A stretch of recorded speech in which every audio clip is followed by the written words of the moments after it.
Les entreprises s'engagent, c'est la communauté française des entreprises engagées. Je vous propose de la découvrir tout de suite avec sa coprésidente Sylvie Géano. Bonjour. Bonjour. Bienvenue, vous êtes également PDG de Dalkia et son coprésident Thibaut Guilhuy. Bonjour et bienvenue, vous êtes haut commissaire à l'emploi et à l'engagement des entreprises. Alors les entreprises s'engagent, il y a un partenariat avec Bismart qui continue et je suis très heureux de vous accueillir sur ce plateau pour régulièrement, tous les mois, on aura des binômes d'entreprises qui s'engagent, mais je veux bien, pour nos téléspectateurs qui ne connaissent pas forcément, que vous nous présentiez cette communauté. Sylvie Géano, c'est quoi vos objectifs? Quels sont vos objectifs? Alors, nos objectifs, c'est de faire en sorte que les entreprises s'engagent plus autour d'une société plus inclusive et plus durable. Donc, vous savez, aujourd'hui, les entreprises souhaitent s'engager. On a fait un sondage dernièrement, 80% des chefs d'entreprise disent qu'ils fixent des engagements environnementaux et sociétaux. Ils se fixent. Par contre, quand on regarde la réalité, ils disent que c'est pas si facile à mettre en place. Eh bien, le groupement d'intérêt public que nous avons créé, mon coprésident Thibaut Guilhuy qui est avec moi, c'est une structure originale qui est une coalition entre les pourvoirs publics et les entreprises. Ouais. Alors, moi d'ailleurs, ici, je suis aussi la représentante des entreprises, puisque je préside l'association des mécènes. Ouais. Et cette coalition, quand je dis les pouvoirs publics, c'est à la fois l'État, l'opérateur qui est Pôle emploi, parce qu'on va beaucoup travailler autour, évidemment, des questions d'emploi, et les entreprises qui s'engagent pour aller recruter des profils un peu différents, qui sont éloignés de l'emploi, par exemple. On va y revenir. Et puis aussi des entreprises qui ont envie de réduire leur empreinte carbone. Oui, ça, c'est effectivement un objectif important. Avec ce groupement d'intérêt public, donc création avril 2022, qu'est-ce que ça apporte? C'est quoi l'élément supplémentaire? Pourquoi créer ce groupement d'intérêt public? L'initiative, elle part d'abord d'une rencontre entre une centaine de chefs d'entreprise et le président de la République en 2018. Oui. Et qui dit, bien sûr, il faut qu'on se mobilise pour accompagner le développement des entreprises, pour qu'elles créent des emplois, pour qu'elles exportent, pour qu'elles innovent, pour qu'elles relocalisent. Mais on a des défis sociétaux et environnementaux sur lesquels les pouvoirs publics seuls ne peuvent pas les affronter. Mais ce qui est vrai pour les pouvoirs publics, l'est tout autant des entreprises qui seules, la somme des initiatives, font pas forcément toujours une solution face à ces immenses défis qui sont devant nous. Et il faut qu'on apprenne à travailler mieux ensemble, à collaborer, à parler le même langage, parce que finalement, ces défis sociaux et sociétaux, c'est aussi important pour la société et pour les pouvoirs publics que pour les entreprises. Donc c'est quoi? Créer des espaces communs de coopération, de rencontre entre l'État et les entrepreneurs, c'est ça? Oui, mais c'est en fait... Mais au niveau départemental, c'est pas une initiative. Alors c'est très concret. Il y a plein de politiques qui peuvent être concernées. Par exemple, sur l'insertion des personnes en situation de handicap. Ouais. Depuis longtemps, il y a des politiques qui sont portées par le ministère du Travail pour pouvoir encourager, faciliter, voire même des fois avoir des subventions ou des aides aux entreprises qui recrutent des personnes en situation de handicap. Mais les entreprises elles-mêmes ont leurs propres pratiques là-dessus. Et en fait, maintenant, on est plutôt dans la co-construction en fait, des politiques publiques pour se dire comment on peut être plus efficace. Qu'est-ce qu'il faudrait qu'on ajuste? Parfois aussi les lourdeurs administratives, un petit peu trop de bureaucratie qui va freiner le passage à l'action des entreprises. Et ce que disait Sylvie Joanneau, c'est très important dans l'ADN des entreprises s'engagent, c'est pas dans le déclaratif. Ok, on a envie de s'engager. Mais si vous allez sur le site d'ailleurs, lesentreprisessengagent.gouv.fr, en fait, c'est le guide pour l'action. Le guide pour l'action concrète. J'ai envie de m'engager, tiens, je peux proposer des immersions, je peux faire de l'apprentissage. Domaine par domaine, il y a différents domaines. Domaine par domaine, parce qu'on ne peut pas s'engager dans tous les sujets. Ça dépend aussi de l'entreprise, ça dépend aussi de la culture du dirigeant, de ses collaborateurs. Et ils vont se saisir de ces... on a fait un jeune, une solution, par exemple, sur... oui, un jeune, une solution, c'est très concret. On a toujours eu un problème dans ce pays avec l'insertion des jeunes. On était les derniers de la classe européenne.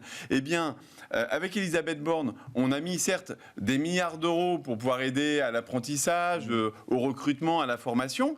Mais si vous n'avez pas un mouvement dans le pays des entreprises pour s'engager auprès des jeunes, ça ne marche pas. On a démarré à 35, on est maintenant plus de 40 000 engagés sur un jeune, une solution. Sylvie Géano, justement, sur la jeunesse, des exemples concrets d'engagement des entreprises qui font partie de la communauté. Écoutez, c'est très concret. Et effectivement, il y a un jeune, une solution, c'est un programme national, par exemple, qui a donné un outil avec une plateforme numérique où les entreprises mettaient leurs offres et les jeunes allaient chercher les possibilités de stage, d'immersion. Et après, le terrain. sans un club sur le terrain, dans chaque département.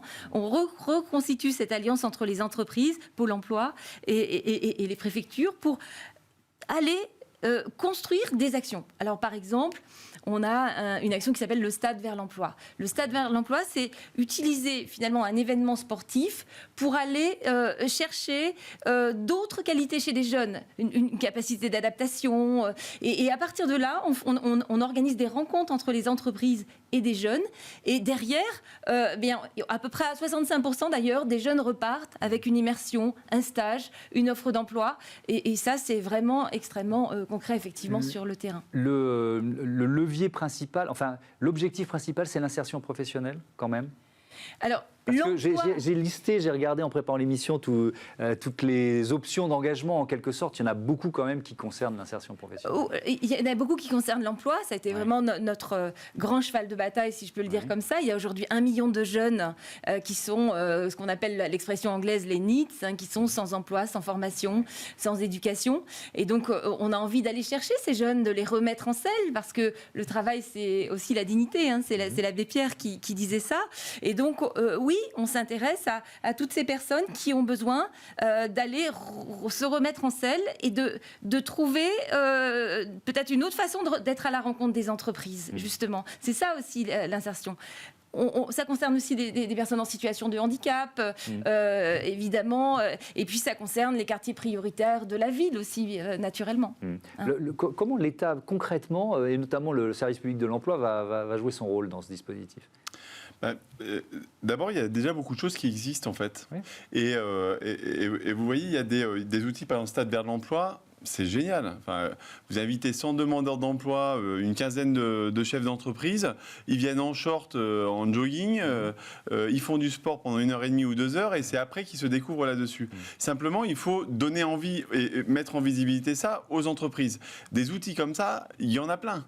Des aides pour passer à l'action. Par exemple, on a un truc qui s'appelle la PMSMP. Déjà, si vous parlez de PMSMP à un chef d'entreprise, il part en courant.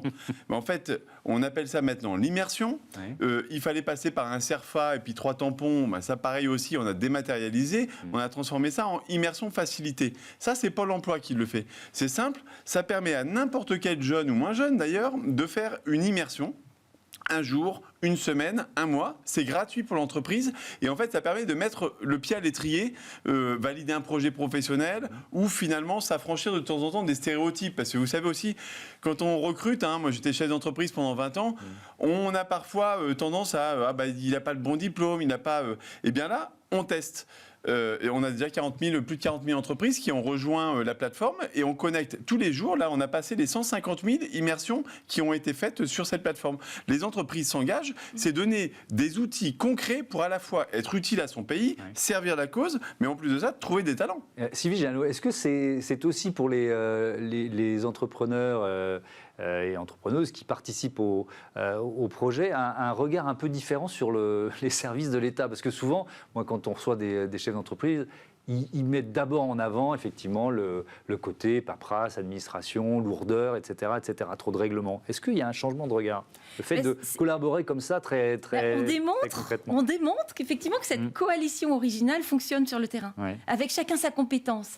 Et moi, j'ai envie de dire, les entreprises s'engagent. Cette plateforme, à la fois numérique et humaine, pour les entreprises, c'est accéléré. C'est accéléré dans ces objectifs environnementaux et sociétaux. Parce que, évidemment, les très grandes entreprises, elles ont leurs services, leurs fonctions support, les DRH, les directions de responsabilité sociétale. Mais toutes les PME qui sont évidemment dans les 70 000 aujourd'hui, la communauté, ça rassemble 70 000 entreprises, eh bien, elles sont là avec des pairs et elles ont à disposition un dispositif très concret, avec des événements, des formations, une plateforme numérique qui leur permet d'aller plus vite dans ces engagements qui sont maintenant incontournables pour les entreprises.